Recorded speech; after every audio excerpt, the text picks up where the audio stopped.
अनुक्रम कौन पढ़ा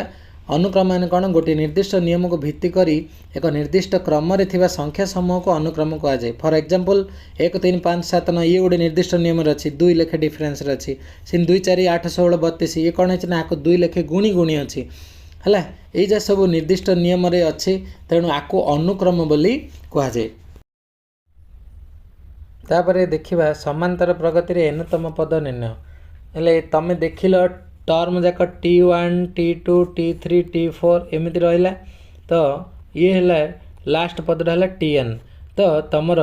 जितेबले प्रथम पदटा A होची आ साधारणतः D होची ताले तुम प्रथम पदटा कौन है A है ताले द्वितीय पदटा कौन हम A प्लस D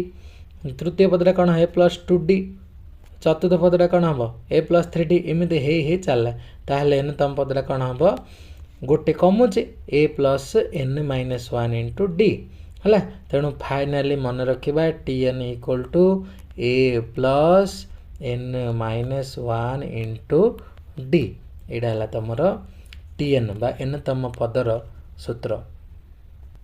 तापर समांतर प्रगति प्रथम n संख्या पदर समष्टि बाहर करिया तो तुम देखिल प्रथम पद A द्वितीय पद A प्लस D तृतीय पद A plus 2D A plus 3D एमती ही लास्ट रहा A plus n minus 1 into D तो आम A plus n minus 1 into D को L जदि नहीं जा शेष पद लास्ट टर्म L बोली निहाला आपको थे ओल्टेक लिखिदेले कौन है L L minus D L minus 2D एमती हम तो ये एनतम पदर समष्टि को सम ऑफ n एनतम Sn बोली लिखा आपको ओलटा क्रम लिखिक कौन कराला ए दुईटा जाक धाड़ी को कौन कर मिसईदबा मिसैले कौन हम ये D को D कटिला ये D को D कटिला ये 2D को 2D कटिला ये D को D कटिला आउ रहा A plus L A plus L A plus L A plus L A plus L एमती n A प्लस L रहा तो 2Sn is equal to n into A plus L है n A plus L आसला ताहले Sn is equal to n by 2 into A plus L यहाँ गोटे formula मन रखा n तम पदर समष्टि माने n बाई 2 माने पद संख्या n बाई 2 इंटू प्रथम पद प्लस शेष पद यहाँ मन रखिया है प्रथम पद प्लस शेष पद पद संख्या बाई 2 इंटू प्रथम पद प्लस शेष पद सेमती आम ए जगार ए लिखिदेबा L जगार कौन नहीं A plus n minus 1 into D ताहले कौन है n बाई 2 इंटू A को A थिला A plus n minus 1 into D रहा ताहले कौन है 2A है n by 2 into 2A plus n minus 1 into D रहा।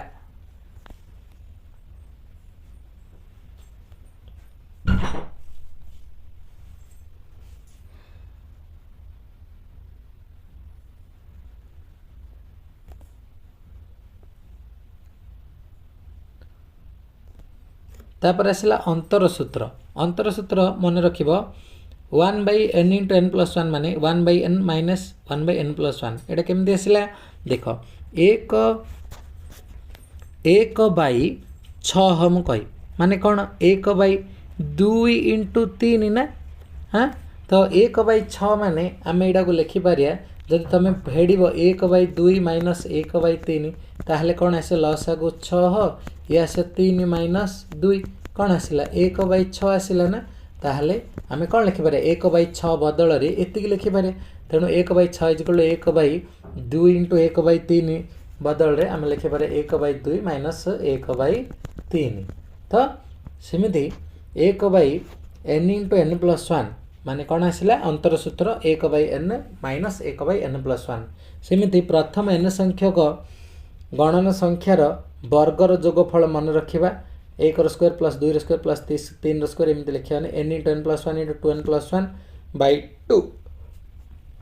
ये भूल हो जाए 6 हम n into n plus 1 into n into n plus 1 into 2n plus 1 by 6 हम है सेमती प्रथम n संख्या गण संख्यार घनर जोगफल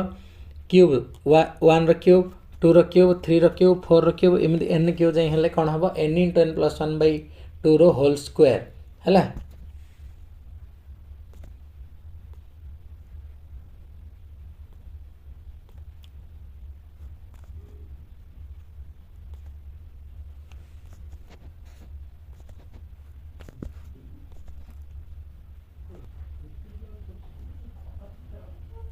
तो संक्षेप लिखाई पार 1 square plus 2 square plus 3 square plus 4 square मान लिखिपर सिग्मा एन स्क्वायर ये है से क्यूब जाक सिग्मा एन क्यू लिखा। तो सिग्मा एन मान मन रखा एन इंटू एन प्लस 1/2 प्रथम एन संगे गण संख्यार समष्टि सिग्मा एन स्क्वायर मान n into n plus 1 into 2n plus 1/6 एबे जो पढ़िले सिग्मा एन स्क्वायर टा ये 6 हम है सिग्मा एन स्क्वायर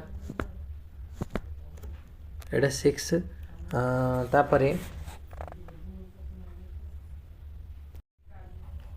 वर्तमान देखिए दुईटी राशि मध्य गोटे समांतर मध्य जदि दुईटा राशि ए और बी अच्छी ताहले सेमान मध्य गोटे समांतर मध्य कौन हम मन रखि ए प्लस बी बाई 2 हम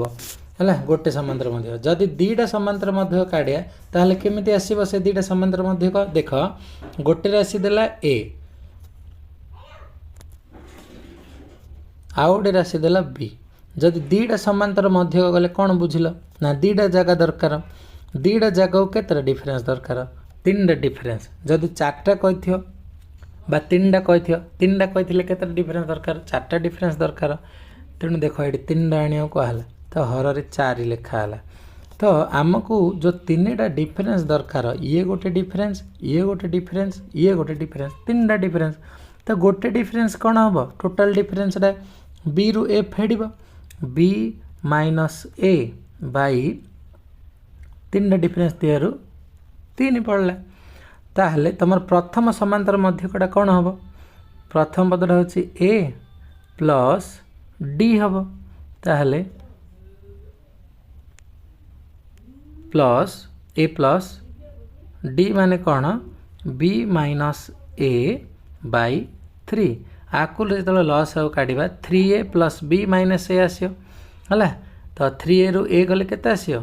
2a प्लस बी बाई 3 से सेकेंड आस a plus 2b by 3 similarly 3टा समांतर मध्य काढ़ा कहले यही प्रोसेस रे आमर डिफरेंस 4टा हो हर 4 पड़ो तो 3टा ये बिट क्वेश्चन मन रखा समांतर मध्य